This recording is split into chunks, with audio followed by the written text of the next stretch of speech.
afternoon. Good afternoon. I'm Susan Kelly, President-elect of the City Club. Welcome to another outstanding program.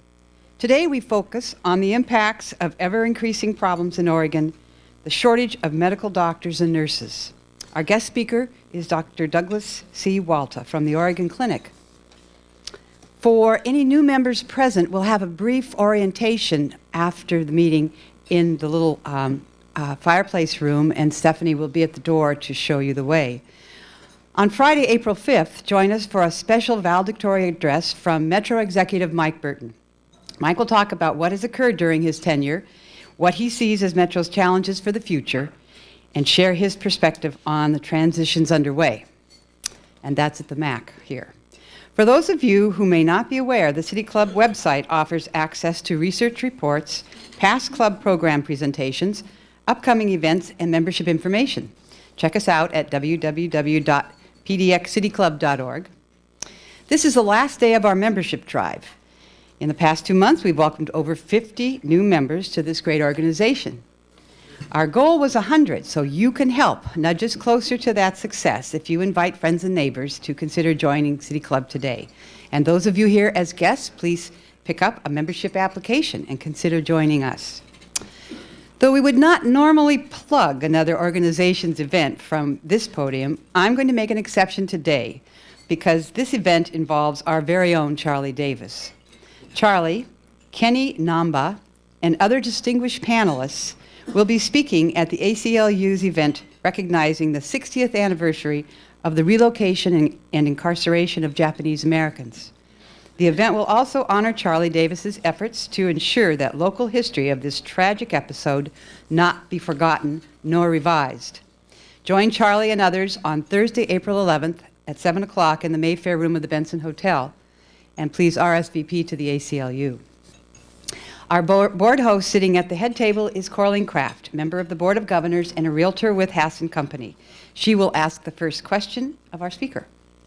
Following Corleen's question, we will open the program to questions from City Club members in the audience. Please line up behind the mic on the floor before Corleen is finished so that we have time to ask as many questions as possible. Please identify yourself as a City Club member and ask your question in 30 seconds or less. Broadcast in part for today's program is made possible by underwriting from the following: Portland General Electric, CH2M Hill, and Providence Health Systems. We are very grateful for their support. Today we will hear from Dr. Doug Walta. His training and residency were with the University of Minnesota 30 years ago. Since then, he has practiced here in Portland and is currently president of Oregon Clinic. In addition to a demanding practice, Dr. Walta is active in local and statewide medical associations. He is a frequent guest lecturer in the region. Years of experience and a particular devotion to Oregon have caused him to become hyper-aware of a serious decline in available physicians at the same time that our population is aging and demand is increasing. Dr. Walta will tell us how we reached this shortage and what our prospects are to turn the situation around. Welcome.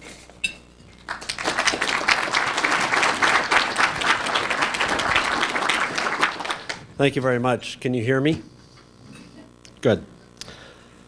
I want to thank the City Club for the opportunity to express my concerns on the physician shortage. Medicine has actually been a fabulous success story. We extend the quality of life way beyond our wildest dreams. 25 years ago, patients died from illnesses we cure today. Since I entered practice, 10 years of quality life have been added to our lifespan. It's doubled since 1900 and now increases 1 year every 4 years. Unfortunately, the front page article in the New York Times 2 weeks ago is true.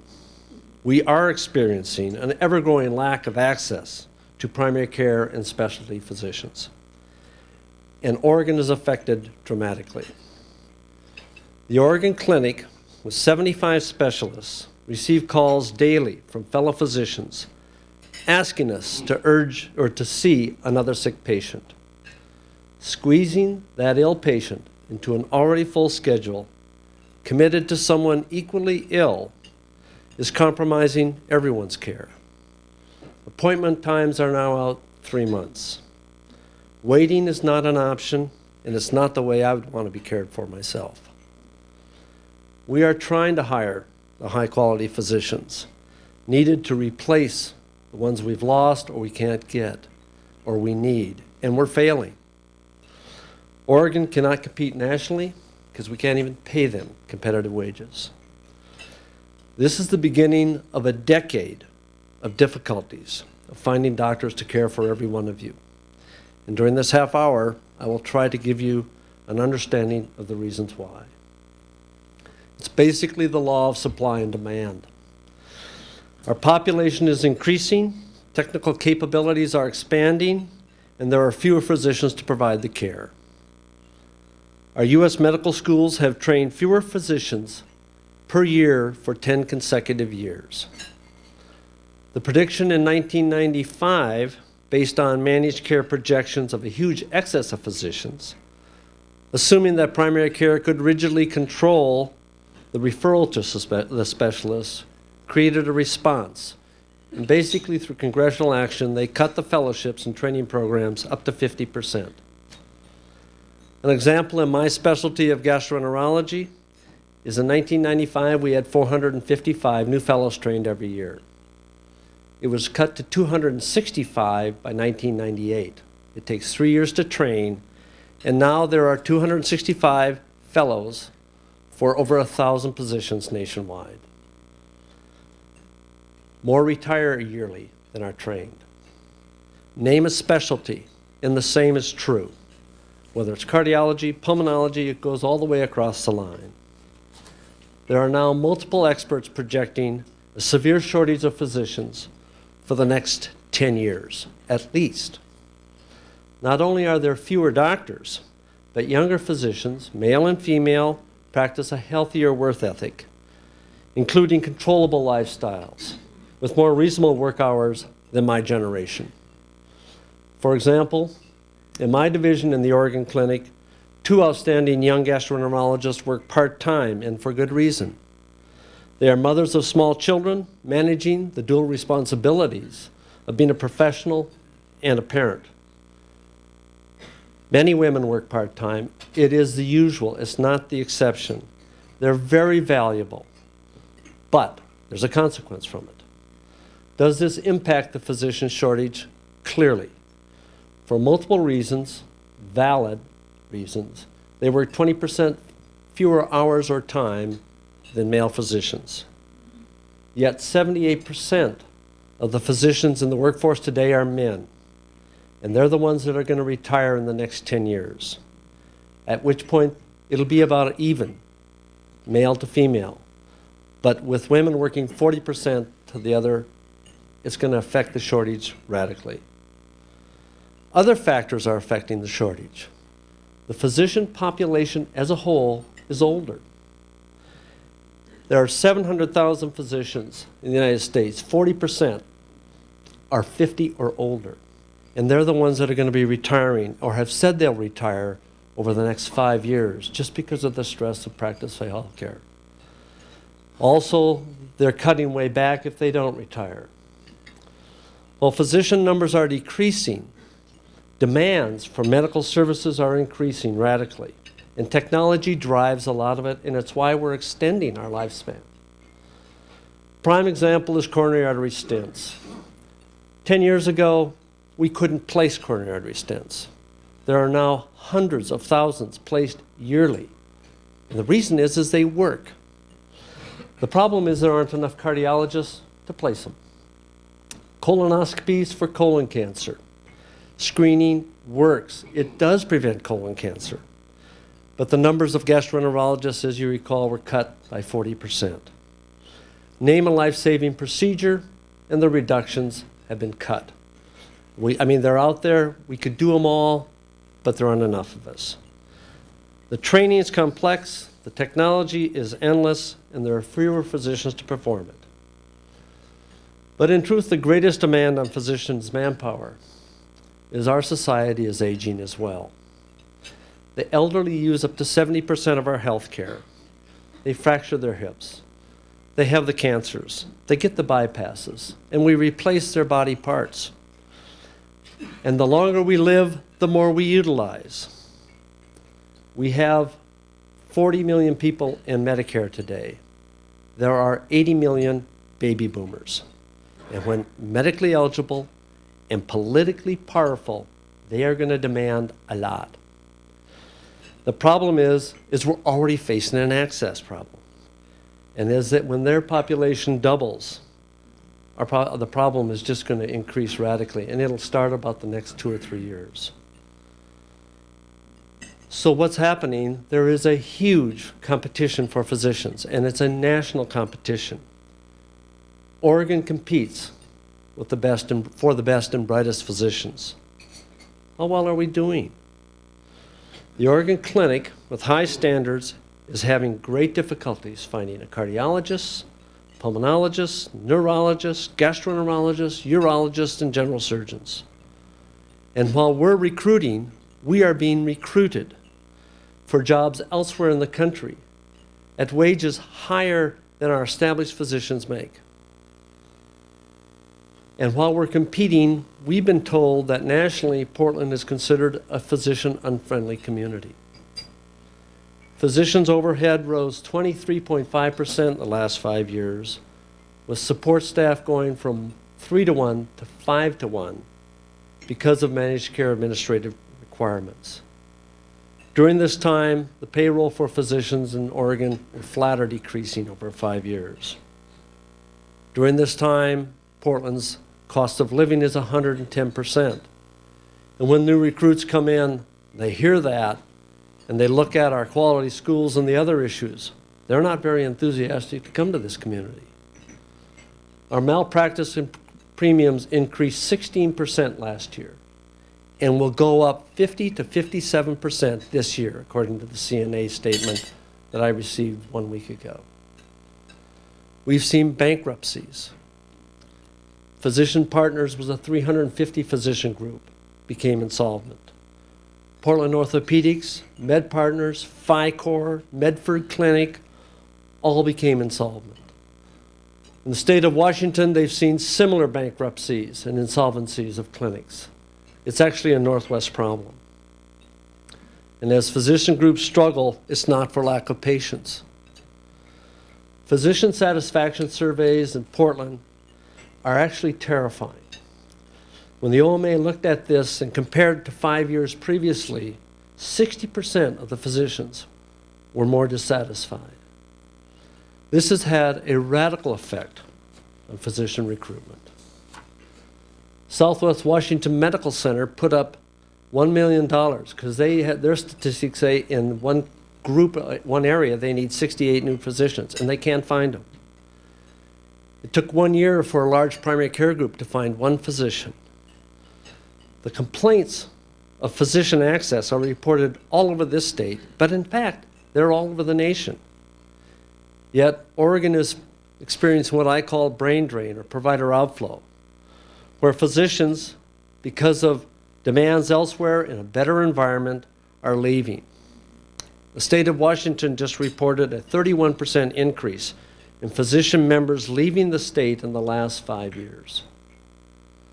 The result is, in our clinic, it used to be 2 years ago, we were 2 weeks out for an appointment. We're now 3 months out for an appointment. I looked at the data today, and it's terrifying. Yet, Oregon's population grew 28% in 10 years. And expert projections are that they will need twice as many physicians in the metropolitan area in this decade.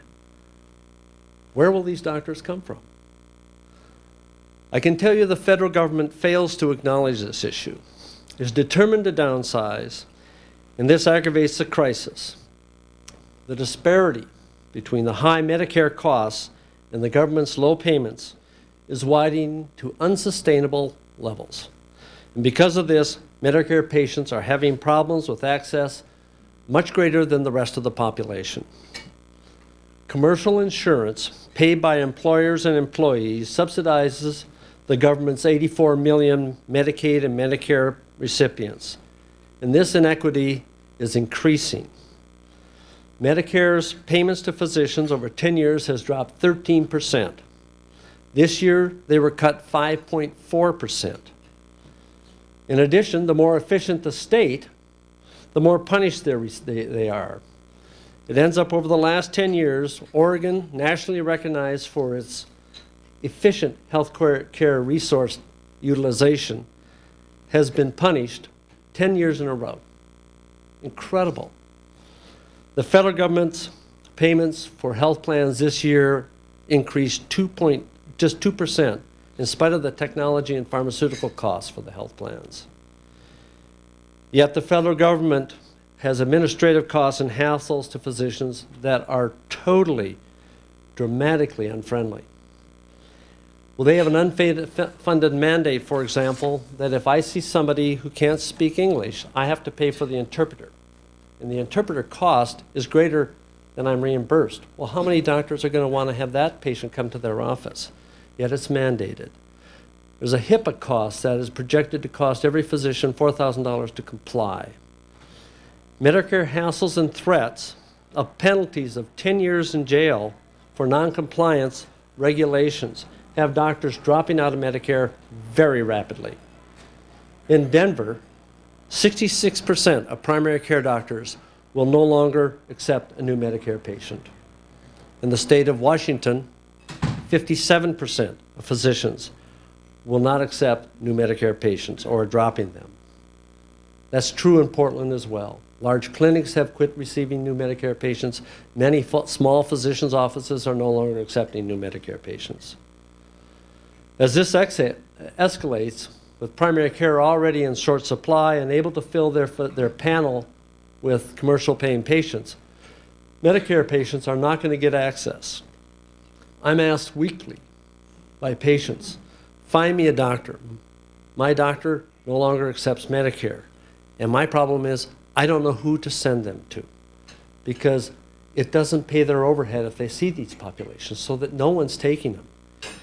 You're going to have to join an HMO Medicare product in order to get access. All these issues have enormous impact on us now. What about the future? This is not a spigot you can open up and doctors come out that are specially trained. This takes years of pipeline to produce them. Yet if we cannot recruit the best and brightest, the tradition of Oregon, it detrimentally affects our entire community. If we evolve to a second-class medical care, it affects the hospital's quality of care. This is a problem that nobody wants to address because nobody wants to pay for it, in truth. If the hospitals or the insurance industry acknowledge the problem, they have less corporate profit. If employers acknowledge it, they have less personal or corporate profit.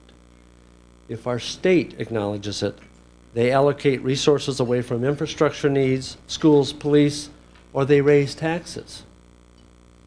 If the federal government acknowledges the problem and actually paid their fair share, or diverted funds from defense or Star Wars or tax rebates, this would not even be a problem. If the populace acknowledges the problem, particularly with this downturn in our economy, they pay more taxes. Nobody wants to acknowledge this problem.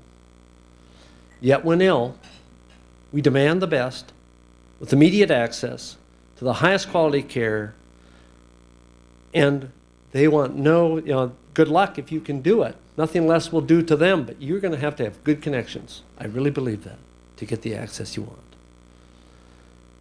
But where my heart is, and the most critically affected, are the unfortunate people who depend on the Oregon Health Plan, which is one of the proudest accomplishments of our state. These people are in immediate trouble. Medical inflation has increased 10% per year while our economy grew 5%. The economy is in trouble. Income tax revenues are dropping and Medicaid caseloads are increasing. Oregon leads the nation in unemployment, greater than 8%. We face an $800 million deficit and a legislature without leaders willing to discuss these issues. At present, the Oregon Health Plan payments to physicians are less than their overhead costs. In other words, if a patient comes into a physician's office, he's paying money to take care of them.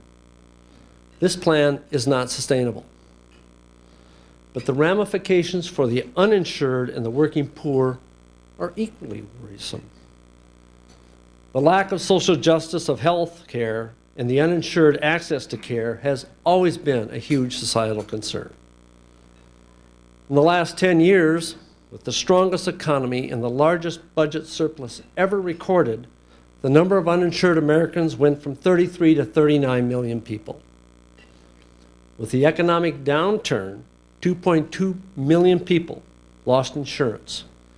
At present, 15% of the U.S. population is uninsured and 15% are underinsured. There is no special interest advocating for these unfortunate people. They have no leverage, they have no clout. And the safety net of the hospital and physician charity care is falling. I see this widening gap between medical haves and have-nots. The Oregon Clinic, like many physician groups, remain committed to care for this population, but we cannot do this alone. Are we a society where the rich get medical care and ordinary citizens die for the lack of it? I don't know. Clearly, physicians need to restructure how we deliver care. We need to evaluate physician extenders. We need to evaluate PAs. We need to improve our communication and practice evidence-based medicine. We need to be good stewards in the cost of care, using technology appropriately. We have to address what is our responsibility. Yet society has to address what their part is. What is it? Well, we have a liability lottery where select patients receive astronomical rewards while others suffer for lack of access because of it. Doctors either pay huge premiums or stop providing services. And many are stopping providing services. OB is a great example. Society desperately needs tort reform, nationally as well as Oregon. If you're talking about the physician shortage or the nursing shortage, it's truly economics. If you want access, the Oregon Clinic, like all clinics, need to grow. Our problem is to attract the quality physicians, we need to pay competitive wages or improve our time management, reduce our costs, or we will not recruit. But Medicare has to pay its fair share and not have business subsidize it. So does the state of Oregon if it expects physicians to care for their population. The disconnect between wanting to live longer, have direct access to specialists, use the latest technology, pay less taxes, and refuse to pay for these expectations is tremendous. Costs are not going to be going down, they're going to be going up, and medicine is going to remain expensive. Reality is, if you want these services, you will have to pay for them. If we in Oregon are unwilling to pay, the consequences are obvious, and we will live with these consequences we create, intended or not. What can you do? I think understand that downsizing the government is incompatible with adequate Medicare and Medicaid coverage. We cannot offer health care to this population without increasing our tax base. I think the Oregon Health Plan should be instituted the way it was designed, with a true priority list. And the tobacco settlement probably needs to go to that group. I think we need to have tort reform, malpractice limits. The balance between being injured as a patient and excess payments has to be there someplace. But the lottery for this is crazy. We have to understand the ramifications of aging and technology. We have to understand the pharmaceutical industry and actually truly have a formulary for the Oregon Health Plan and for Medicaid, rather than a voluntary formulary, which we have in this state, which will not work. I will end with a quote. Depressing, I know. A quote from Dr. Bodenheimer, that the conflict between the potential of medical science and the reality of limited dollars is permanent. I'm certainly willing to entertain any questions, and let me start out with Carlene.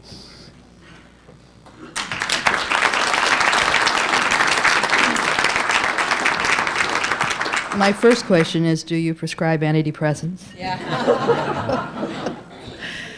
Well, there are so many. This has been so informative and so depressing, and I'm sort of overwhelmed by wondering where to start with the question, and I hope that a lot of you will come forward with questions. I suppose the one that is most obvious is since this shortage of physicians is apparently due to the lack of rewards at the end of the trail, what do you think about a national health care system? Great question.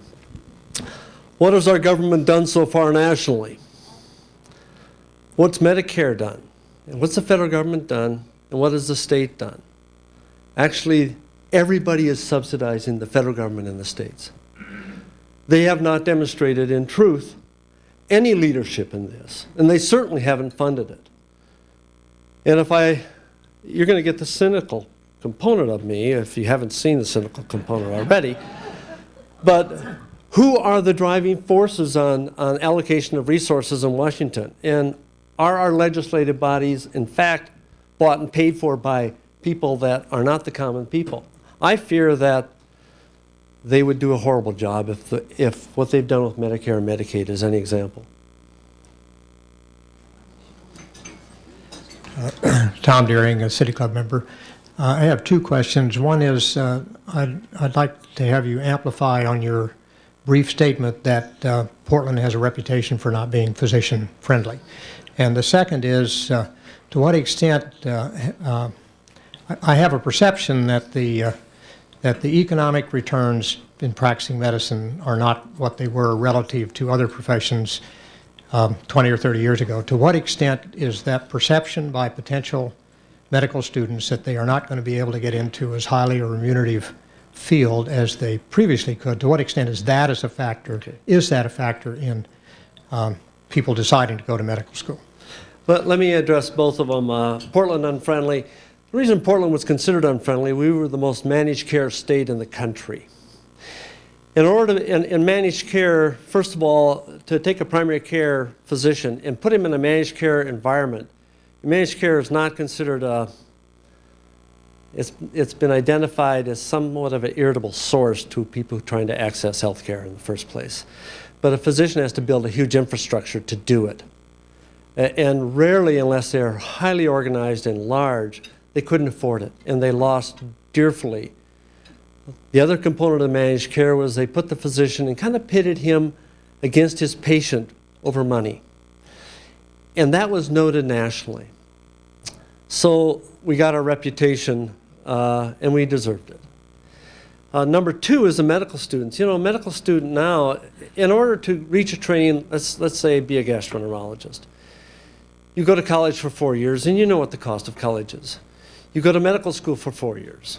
You do a 3-year residency, and you do a 3-year fellowship, or up to 6 years after that. You're 35 before you get out. You've assumed a $150,000 to $200,000 debt if you're paying for that as you go, because that's what you end up with.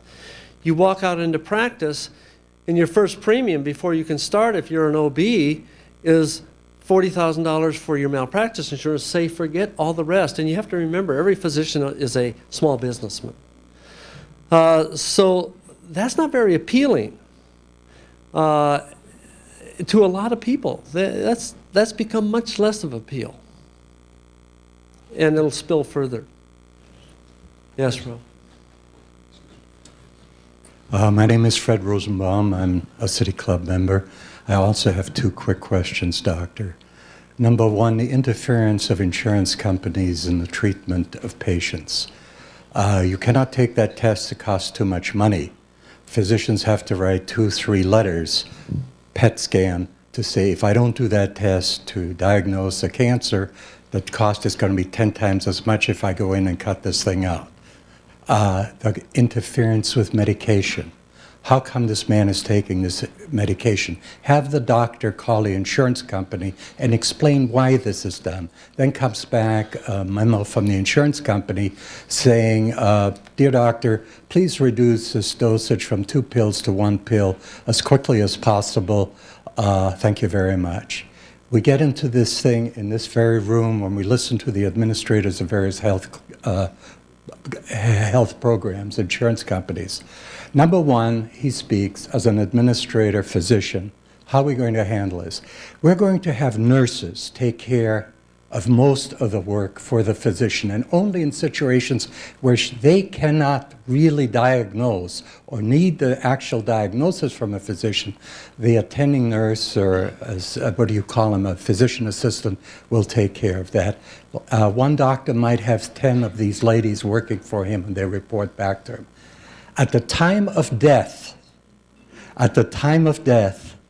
the nurse will take care of the patient. I want my doctor to take care of me at death.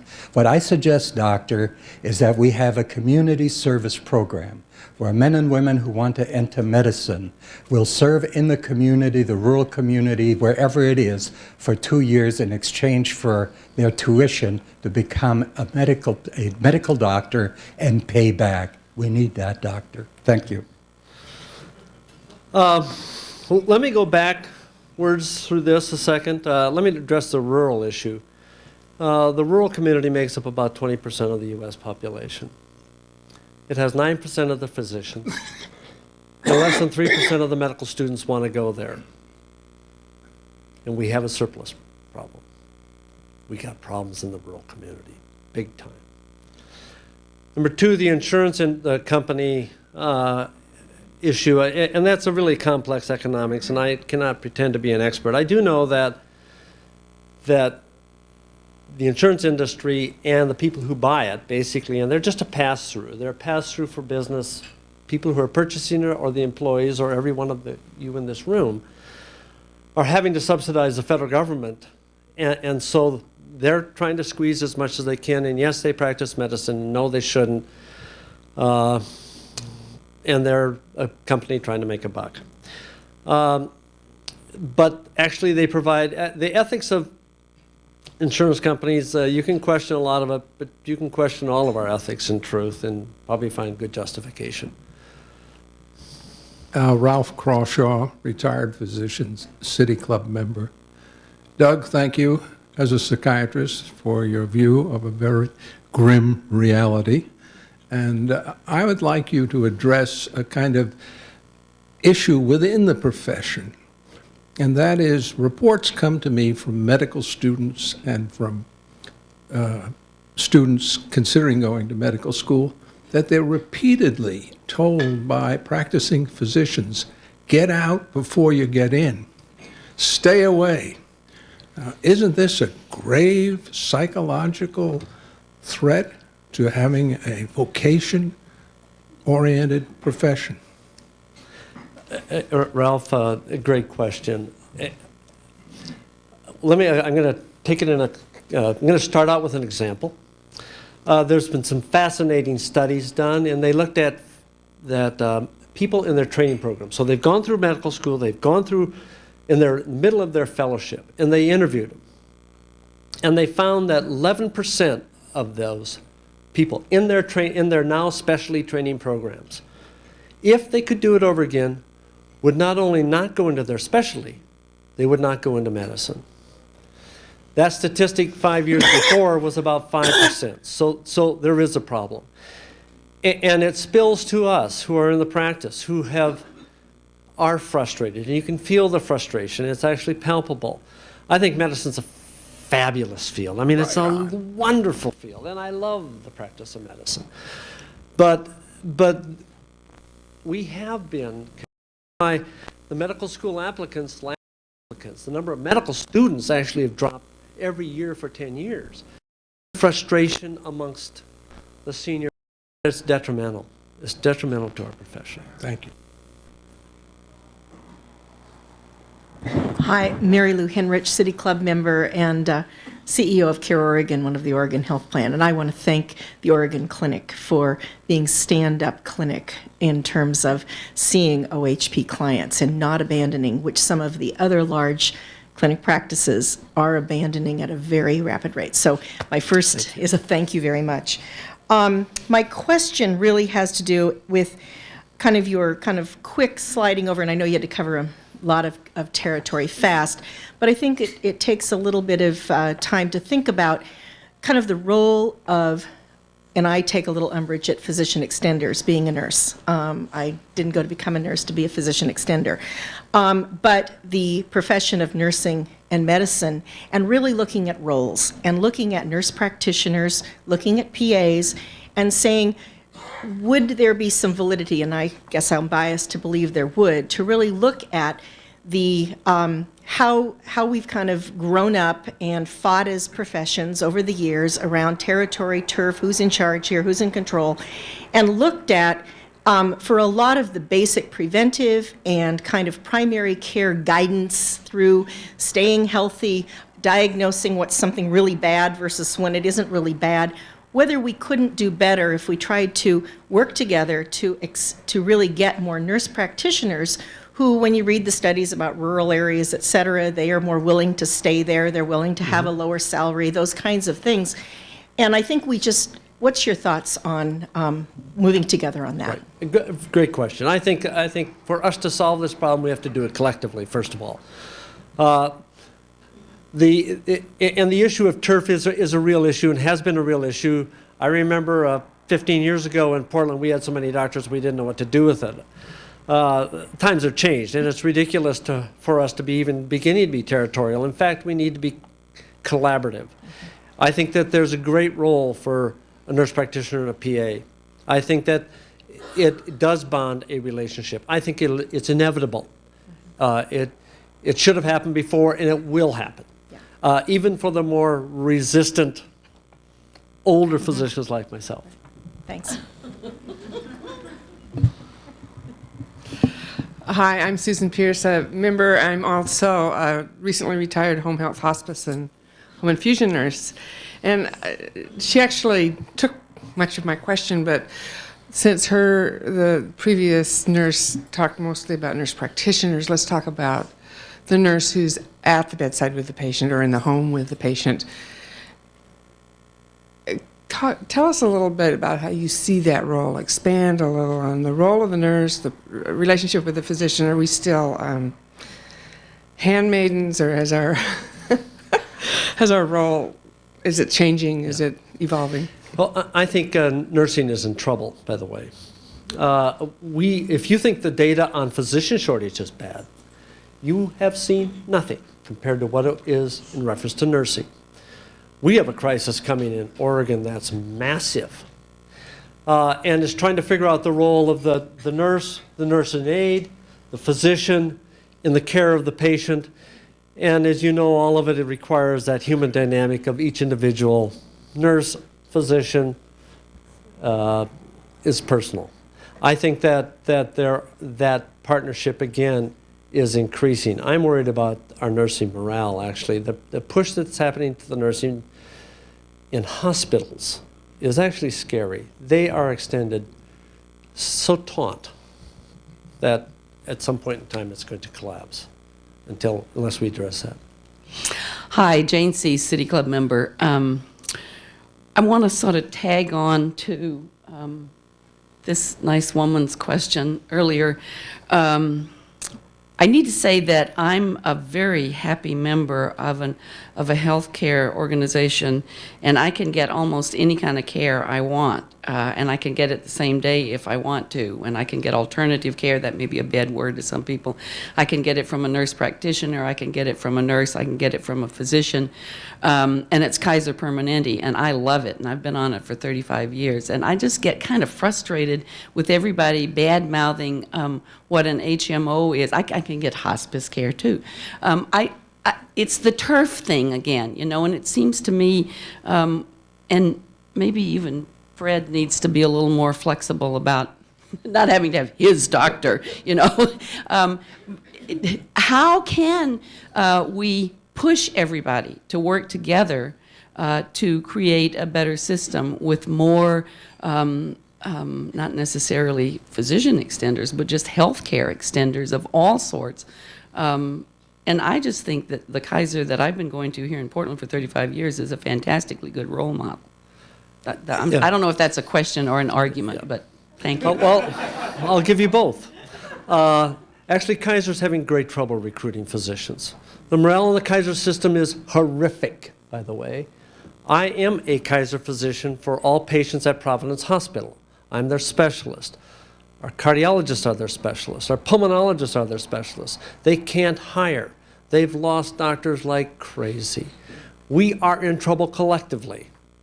And so it isn't, I mean, again, the systems are set up. How do we work as a community? Is our state working very well as a community?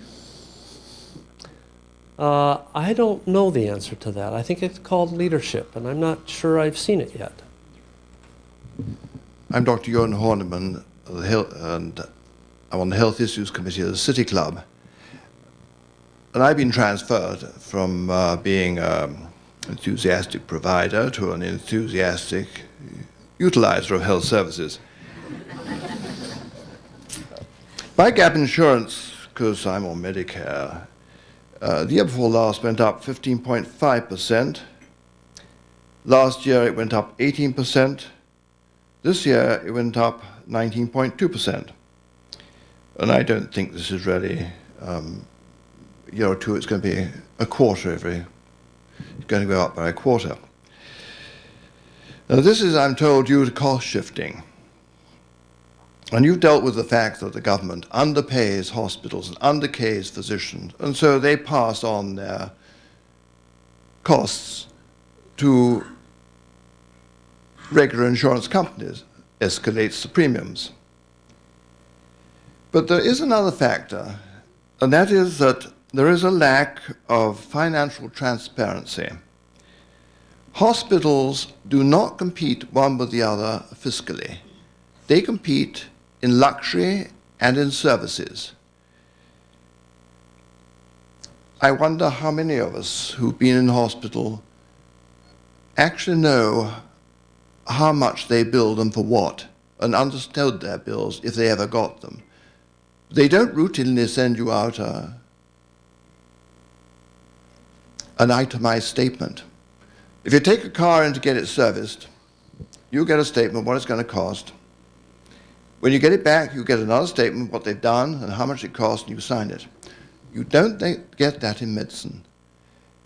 Do you feel that this is a problem? Do you feel there's any solution to this cost shifting? I wonder if you give me your insight. I'll give you first of all, again, I'm not an economist, I'm a doc.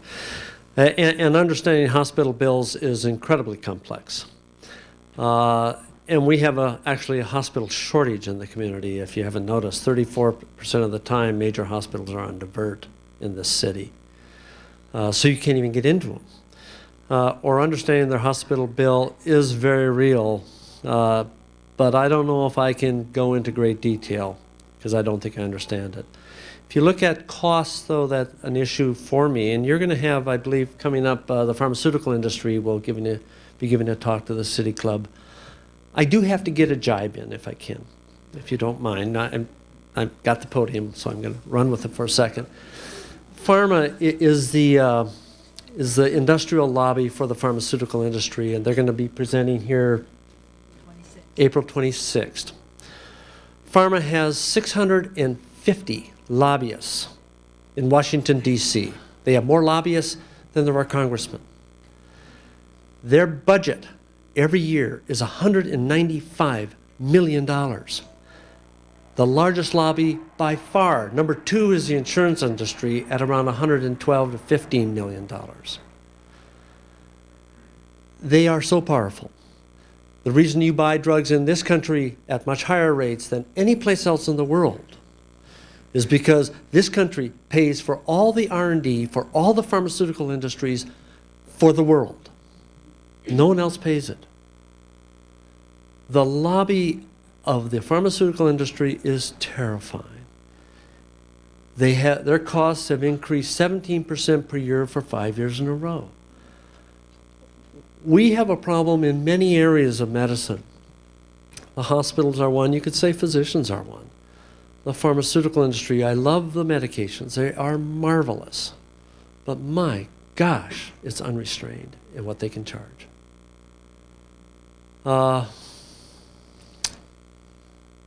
Next question. John Leeper, City Club member. Yes. Some months ago, sir, I went to a ceremony folding together OHSU and OGI. And in the expressed statements,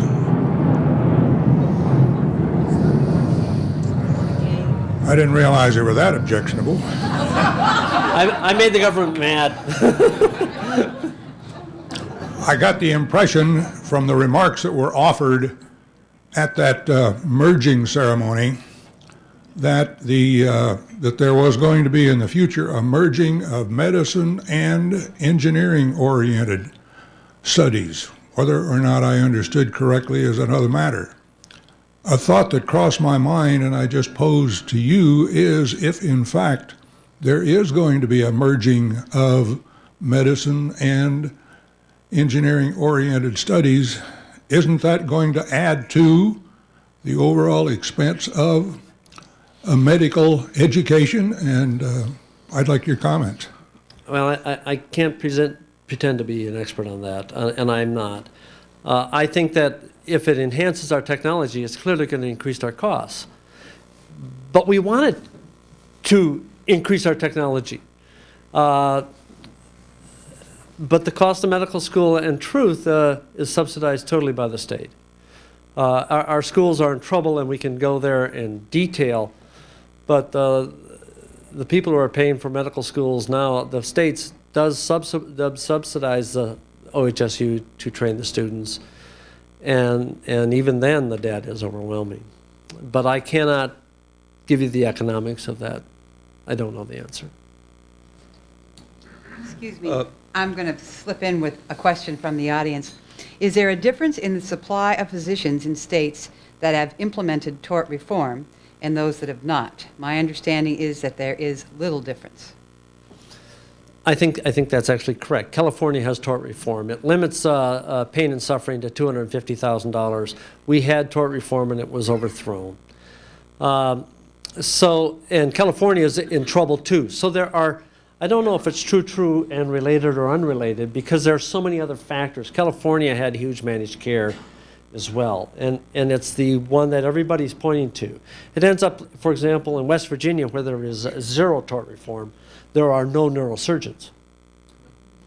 It ends up that there's some eastern states, Pennsylvania is really in trouble right now because of the lack of tort reform. And there was a large article written, I believe again in the New York Times in the last week and a half, saying, oh my gosh, $100,000 premium for your malpractice insurance per year is not sustainable.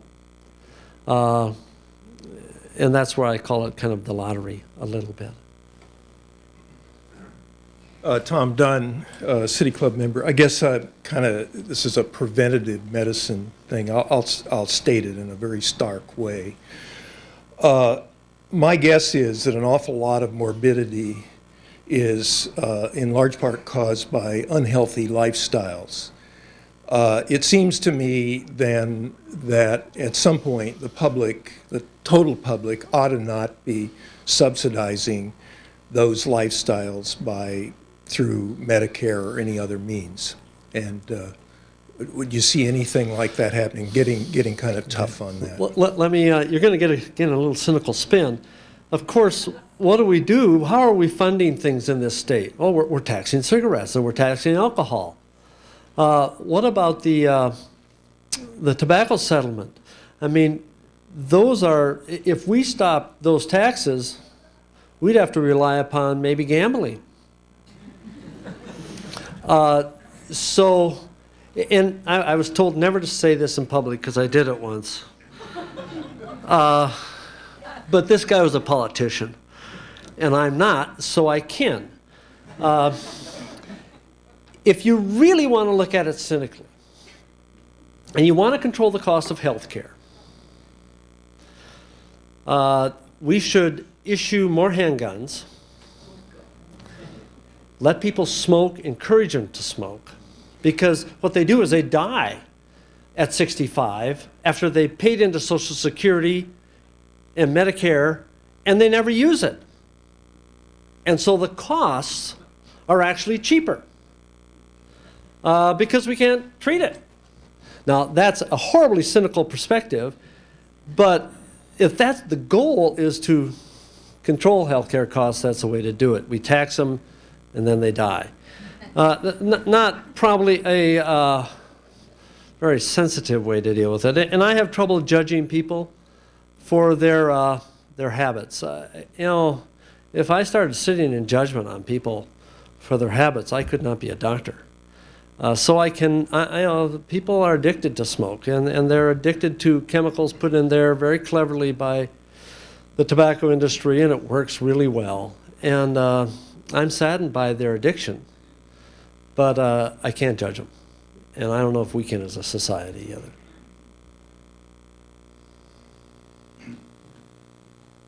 Doctor, my name is Monroe Sweetland. I'm a longtime member of this club, longer than I would have ever been under the old regimes when we died off at 70 and 80 in those lesser years. So I'm fully appreciative of what you said today. My father also was an MD, practiced until he was 83 years old. So I've had some experience from the other end too. But you made a passing remark at one point in which you said the leadership in our state had been so bad, or spoke disparagingly of it. But of all the states in the United States, and I've followed this very closely, Oregon was one that did have leadership. And Governor Kitzhaber certainly exemplified it. He came in there as the MD governor, I guess the only one we ever had, and he instituted the Oregon Health Plan. It seemed to be on the right track, and we supported it, and I think voters generally appreciated it. But now it's only a small percentage of coverage that we have of the total population. And you can't really meet this problem without federal attention. Bill and Hillary Clinton tried that. They're left a very good memory of their years of influence in Washington. But I don't think we've heard the end of that. I'm trying to be optimistic. It seems to me that the public is considerably educated by our experience with drugs and by the campaign that's now going on by the people that are interested in public health care. But I wish you could, it seems to me that what is really most of all lacking is public support, and I mean by that electoral support too, for the people who support the things you represent and that you're speaking for. You can take the hold of this problem anywhere you want to, but I think that his leadership has made Oregon public opinion much more receptive to substantial reforms along the line you've presented today. And I was hoping that maybe your culminative thought about this thing as we get to the end of this very good study today is that we need a much more vigorous public opinion in support of the various things you spoke for today in terms of drugs, medical care, public support. Excuse me. Thank you. Let me restipulate that. I actually am worried about our leadership in our legislative body. I do think that when we did the Oregon Health Plan, it was remarkable, and I'm actually very proud of it. I'm very proud of what they did. I don't know if we've continued to walk down that road personally. And I don't think we're walking down it very well nationally. And now you're going to get my politics, but since, again, I'm not running for office, who cares? We end up in this country, we have 30% of our population without health care. The Medicare population we're paying very poorly for, yet in this country, we spend more in national defense than the next 8 countries combined. Our priorities are directed differently than a lot of the rest of the world. Is that good? I guess that's what we are. Is it where we should be? I'm not sure. But I worry a lot about the direction that we're going, and I worry about the direction where we're going with the Oregon Health Plan. I think we're going to lose something that was incredibly powerful and an ethical statement to the rest of the country. And I think it's going to die. I really do. I don't think it is sustainable at all. And it's going to take our legislative leaders, and us who vote them in to be willing to stand up and risk not getting reelected or not worry about some person who's saying, never tax anything again, to hell with the infrastructure of Oregon. It's going to take somebody who says, that's not the right way to do it. Let us stand up and lead in this. I just haven't seen it. Will Mott, City Club member. I ask this as a father of one son in medical school and another about to apply. If there is such a looming shortage of doctors, why is application and admission to medical school so competitive? Great question. It always has been competitive. Actually, the applications dropped last year. It's still very competitive, and you want it to be competitive. And if you ask me, would I want somebody who I love to go into medicine? You bet I would. But the reality is that there are lots of other opportunities out there. It ends up that now half of the applicants and half the medical students are women. We used to deprive women of ever getting into medical school. My medical school class was 5%. That has changed, appropriately so. So there's a lot more people competing as well, and you want them to be your best and your brightest. And I hope it sustains itself, but I'm worried.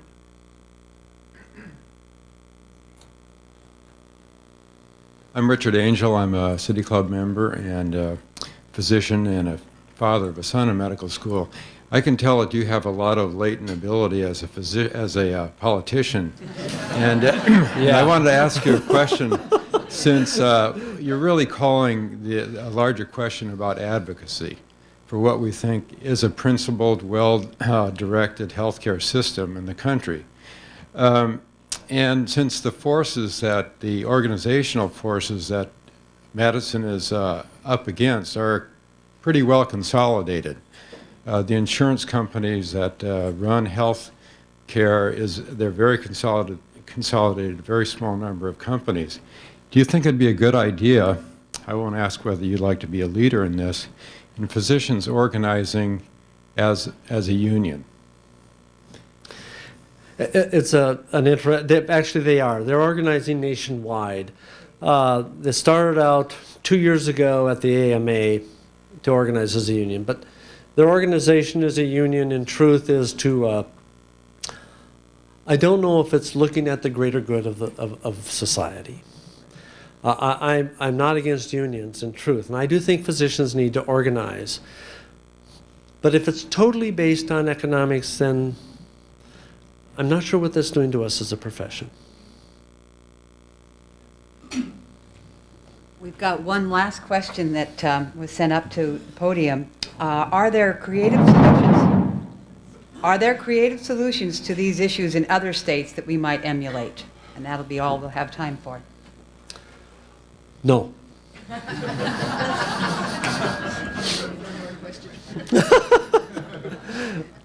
Did you want? I have one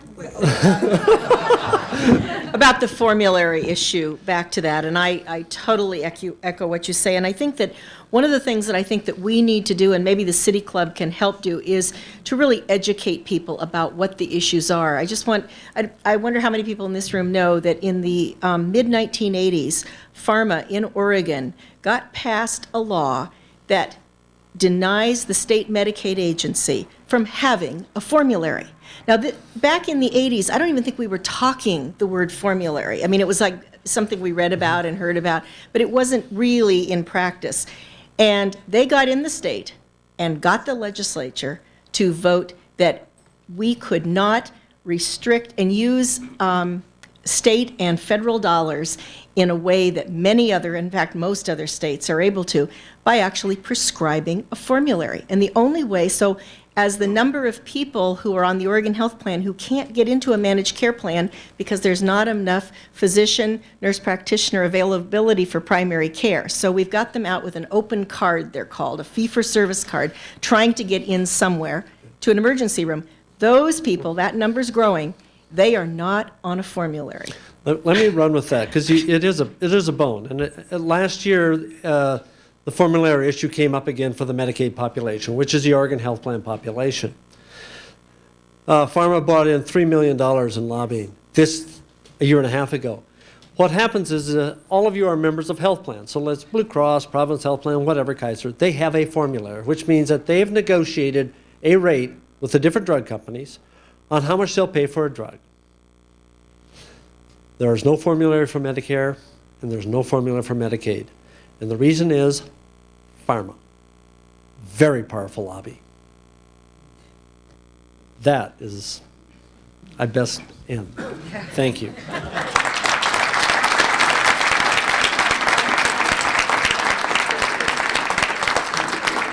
Thank you. That was inspiring and informative, and I hope we're all politically charged up. City Club is adjourned.